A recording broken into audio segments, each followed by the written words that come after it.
আসসালামু আলাইকুম। এটি হচ্ছে একটি 24 আওয়ার টাইমার। মানে আমরা সচরাচর star delta starter, forward reverse starter বা এই ধরনের কাজের জন্য যে ধরনের টাইমার ব্যবহার করে থাকি, এটি কিন্তু তার থেকে একটু ভিন্ন রকমের। ওই টাইমারগুলোতে যেমনটা হয় যে আপনারা একটা নির্দিষ্ট সময়ে যদি ওই টাইমারটিকে অ্যাক্টিভ করেন, তাহলে দেখা যায় যে 5-6 সেকেন্ড বা মিনিট বা যে ধরনের অপারেশনের জন্য ব্যবহার করেন সেই অনুযায়ী আপনাদের কাজ সম্পন্ন হয়। কিন্তু এই টাইমারটি কিন্তু একদম ঘড়ির কাঁটার সাথে, মানে ঘড়ির টাইমের সাথে কানেকশন করা থাকে। তো প্রত্যেকটা টাইমারেই আপনারা কিন্তু এ ধরনের ডায়াগ্রাম দেখতে পাবেন। এখানে দেখতে পাচ্ছেন 7 এবং 8-এর মাঝখানে এম লেখা রয়েছে, আর একটু ঢেউ আকৃতির চিহ্ন রয়েছে। এটি হচ্ছে এসি কারেন্টের চিহ্ন। মানে এখানে যে নাম্বার 8 পিন রয়েছে আর নাম্বার 7 পিন রয়েছে, এই 7 পিন আর 8 পিনে নিউট্রাল এবং ফেজ কানেকশন করতে হবে। আর এখানে দেখতে পাচ্ছেন 2 কিন্তু 3 এর সাথে কানেক্টেড রয়েছে, মানে এটি কিন্তু নর্মালি ক্লোজ অবস্থায় রয়েছে, আর 2 এর সাথে 1 নর্মালি ওপেন অবস্থায় রয়েছে। তার মানে আমরা যখন 2-তে ফেজ দিব তখন নাম্বার 3 পয়েন্টে কিন্তু আউটপুট পেয়ে যাব, কিন্তু যখন এখানে কয়েল অ্যাক্টিভ হয়ে যাবে তখন 2 এর কারেন্ট কিন্তু নাম্বার 1 টার্মিনাল দিয়ে আউট হবে। এখন এখানে দেখতে পাচ্ছেন একটি তীর চিহ্নের মতো রয়েছে, এটাই হচ্ছে মূলত ঘড়ির সময়। এখন ঘড়িতে 2:17 বাজে।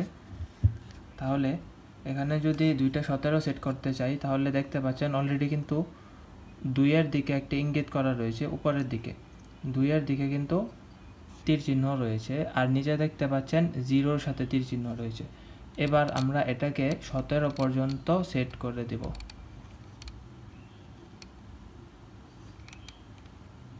হ্যাঁ, আমাদের 17 পর্যন্ত সেট করা হয়ে গিয়েছে।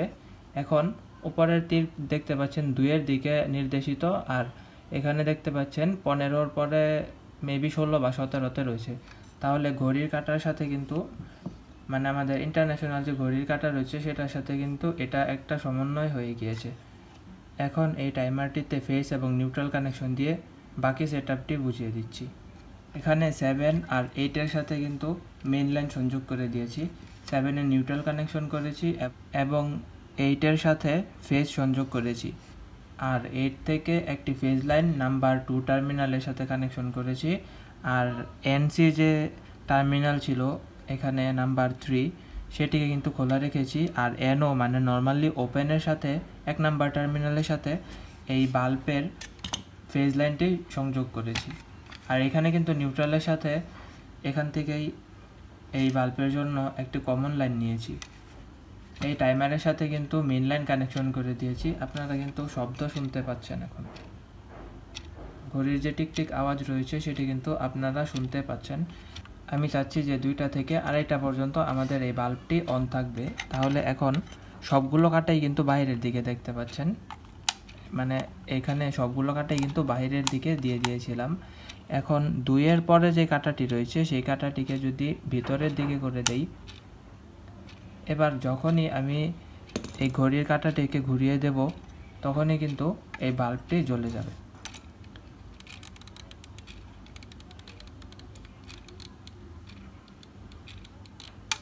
এই যে দেখতে পাচ্ছেন 2টা বাজার সাথে সাথেই কিন্তু এই বাল্বটি অন হয়ে গিয়েছে।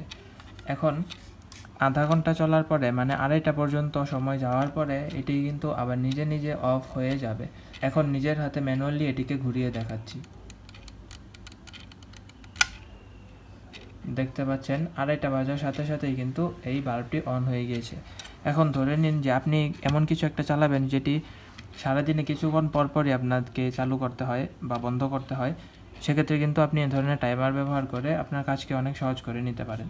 এখানে আমি কিন্তু বেশ কয়েকটি আধা ঘন্টার টাইমার সেট করে নিয়েছি। এখন যদি আমি নিজের হাতে এটিকে ঘুরাই তাহলে দেখতে পাবেন এটি অন হবে আবার অফ হবে, আবার অন হবে আবার অফ হবে। অন হয়ে গেল, এখন আবার অফ হয়ে গিয়েছে।